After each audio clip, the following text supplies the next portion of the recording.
I mean, this has been an unbelievable series. This has been state-of-the-art series. They're drawing over 6.5 million viewers per game, some of it baseball, some of it big controversy. We've had big innings, we've had big bullpen performances, we've had big blow-ups, we've had big emotional outbursts on the mound, on the field, in the dugout, and with the media.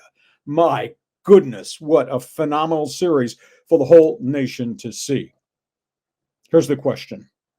Did smart guy Mike Shildt do something stupid? Asking Dylan Cease to pitch on 3 days rest when he's never once in his career pitched on 3 days rest. And Dylan Cease was coming off a struggle of 82 pitches and just a shade over 3 innings in the last start, and he never got through the second inning in this start, and the Dodgers climbed back into the series. I'm going to give you a bunch of different angles to this equation. Mike Shildt could have started Martin Perez, well rested. His ERA with the Padres after coming over in the trade was 2.75, fairly trustworthy.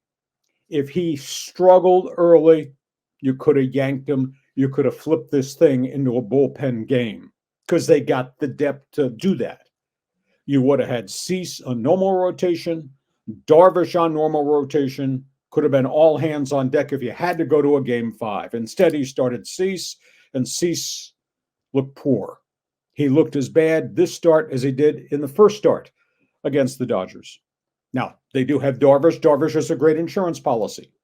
Now, the flip side of that is the Dodgers went bullpen day, and I thought that was curtains. I didn't think the Dodgers were going to survive with bullpen day, but they pitched exceptionally well. They used 8 guys in 9 innings, and that was pretty impressive. Only thing that kind of strung me out was the Dodgers' decision from either Dave Roberts or the analytics guys, or maybe both, that they would go to their closers early in the game. Michael Kopech pitched in the 4th inning, and that's your 100-mile-an-hour closer. I was really stunned at that, but none of those guys on bullpen day had a stressful outing at all. So now we're going to game 5, and this is going to be fascinating. You got Darvish, and you got Perez waiting in the wings if you have to. I don't think they would touch Michael King in this game, because if they win game 5 on Friday night, they turn around and they're going to have to play game 1 of the National League Championship Series. So you're keeping King in reserve. Here's the intriguing thing, is the Dodger decision that's coming. The Dodgers supposedly, Yamamoto and Jack Flaherty threw bullpens yesterday during that game. They're ready to throw on Friday night if need be. But the Dodger Brain Trust, John, is talking about using the 8 guys they used last night, using them coming back on 1 day's rest, 1 inning apiece, and none of them had stressful innings. They might make the Friday night game another bullpen day. And you say, well, why the hell would you do that? Because the Padres against those 8 guys, those 8 relievers, are hitting 165 in the series. Against those 8 guys in the bullpen brigade, 2 runs in 20 innings against them. So the Dodgers have kind of a unique choice to make here. But this has been a phenomenal series. I mean, you got every type of strange play, what Profar did, what Tatis did, what Machado did on the ricochet ground ball off the umpire. He threw Ohtani out at home plate. And then obviously you got the tantrums, the Walker Buehler situation. I don't know if you saw it. Buehler lost his mind in the dugout the other night after all those misplays in the field. And Buehler came back with fire in his eyes and actually pitched pretty damn well, but he tore the dugout apart. And then you got the whole situation with Ken Rosenthal on the media and what he wrote about the Padres, which I thought was cheap shot journalism at the wrong time of the season. If you want to write that about Machado and Tatis, Manny being Manning or Tatis acting like a peacock, you can do that if the Padres got knocked out of the playoffs and these guys played bad. Why would you do it at this point in time? Now the Padres refusing to talk to him, and he doesn't even go near the Padre dugout. It becomes a all-Dodger broadcast, which has offended a ton of people in San Diego. I mean, this has just been so many creative storylines along the way. And speaking of tantrums, aside from what Buehler did in the dugout, I don't know if there's been much of a story. When Dave Roberts came out to talk to Buehler late in that start the other night, and Buehler just looked at him and told him, "Get the F off my mound. I'm finishing this." And Buehler, he finished really, really strong. So, John, there's an absolute ton of topics on the table. You just tell me, did smart guy Schilt screw up? What's the sentiment back in San Diego? And if you want to talk about who, if you were king, who would you pitch Friday night? San Diego, who would you pitch Friday night if you wore Dodger blue? John, the table is yours. There's so many, like you say, so many storylines on this. You look at the social media, especially the responses on your Instagram page for Lee Hacksaw Hamilton. Dodger fans, Padre fans, for some, it's the end of the world. And then the next day, they think they're going to win it all, and it's flipped back and forth so many times. This is why we love sports. And this is why it's always great to go to a decisive game 5 or a decisive game 7, because it's all on the line. This is great. First of all, the Dylan Cease, decision, you can second guess that. Martin Perez is not as good as Dylan Cease, at least on paper. But, Schill was sort of damned if he did, damned if he didn't, depending on who he chose to start that game. But in the end, it doesn't matter when you score 0 runs. I mean, you've got to put some runs on the board. But I am just loving every minute of this. Now, here, let me ask you this, Lee. One of the big criticisms of Dave Roberts is that he doesn't handle his pitching staff well, especially in the playoffs. But it sounded like he did a really, really good job in game 4. I mean, what do you think? You raise a really valid point. And what did I say last week about my critique of the Dodgers? That they were, I think the word I pulled out of the dictionary was passive. That why the hell is Mark Prior sitting next to Dave Roberts in the dugout while his pitchers are struggling? Whether it was Landon Knack in an earlier game or whether it was Buehler. And what happened? What happened in that Buehler game? They went out to the mound. And what happened last night? They went out to the mound multiple times early just to talk to pitchers, to settle pitchers down, to remind pitchers what they had to throw.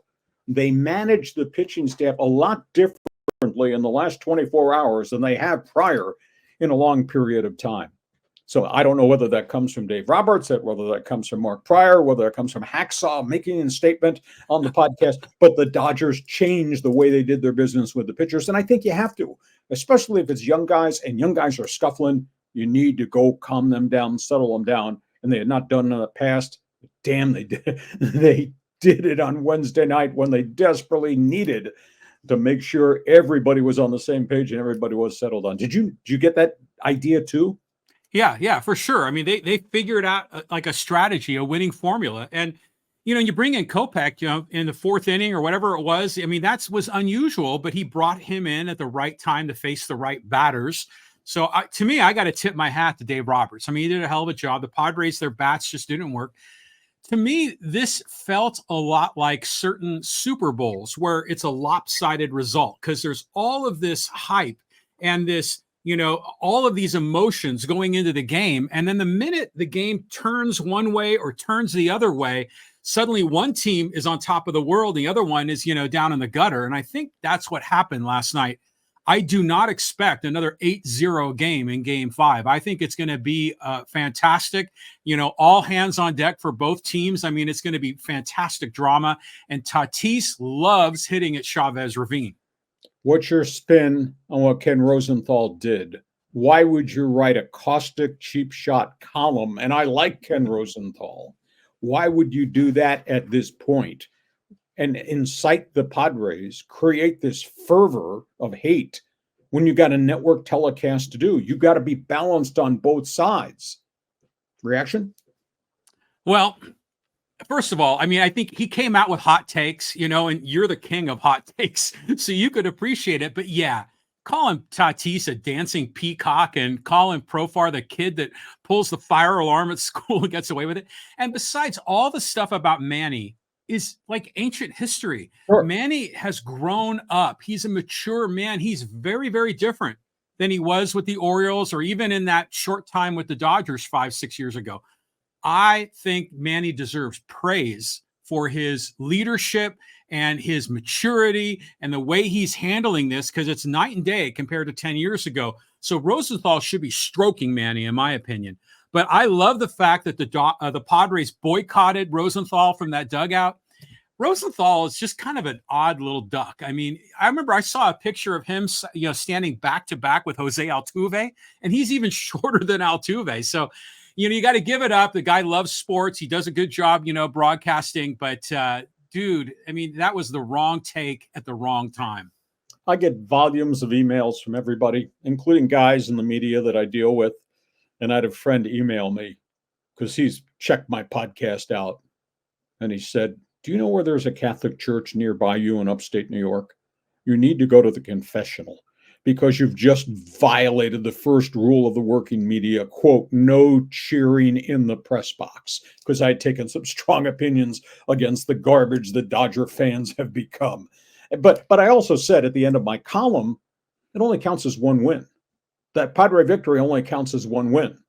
And I'll reiterate that now. That Dodger shutout victory last night only counts as one LA victory. There is a game 5, and that is you against Yosh. And Ohtani is going to hit. And you got El Nino, and you got La Salsa, and you got the Padre batting order. John, is it Friday night yet? You've been using that line for the last 2 weeks. Is it Tuesday night? Is it Friday night? It's just fantastic. And this is why we love sports. And I mean, think about for how long the Padres have been just utterly irrelevant.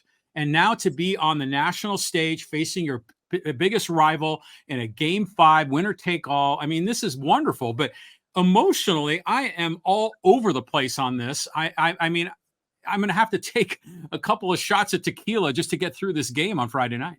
Well, that, and please understand how many shots of whiskey you're going to buy everybody who's in Hacksaw's Insiders Group when we ever get to that decision. Okay, final question. No confident answer on me here. Who are you starting for the Dodgers? Are you going Yosh and the red-ass Flaherty? Are you going bullpen day again today on Friday? And what do you think the Padres, how they respond to who they're going to have to face after what just happened to them? The red-ass Flaherty. If I were Dave Roberts, I would start Yamamoto. I'd have him on a very short leash. I would think of him more like an opener than a traditional starter, because all of those other guys, you get a 1 day off, bullpen, they only pitched an inning, they can come back and that's the winning formula. Now, as far as the Padres go, Darvish, you got to put your trust in him, but he's on it 1 day less rest too. I mean, it just kills you that Musgrove isn't available for this, but I think you got to go Darvish and Yamamoto, and then we'll see how it develops. I think the statistic I saw is Darvish has 2 wins against the Dodgers in his career in the playoffs, and his ERA is 2.63 in postseason against Dodger baseball. Oh, it's going to be fun. It's going to be fun. Okay, this note goes towards everybody with us on live stream. The chat box is open. You got an opinion on Schult. You got an opinion on Dave Roberts. You've got an opinion on Ken Rosenthal. You got an opinion on game 5. Winner moves on, loser goes home. Fans Forum chat box is open. John, just quickly,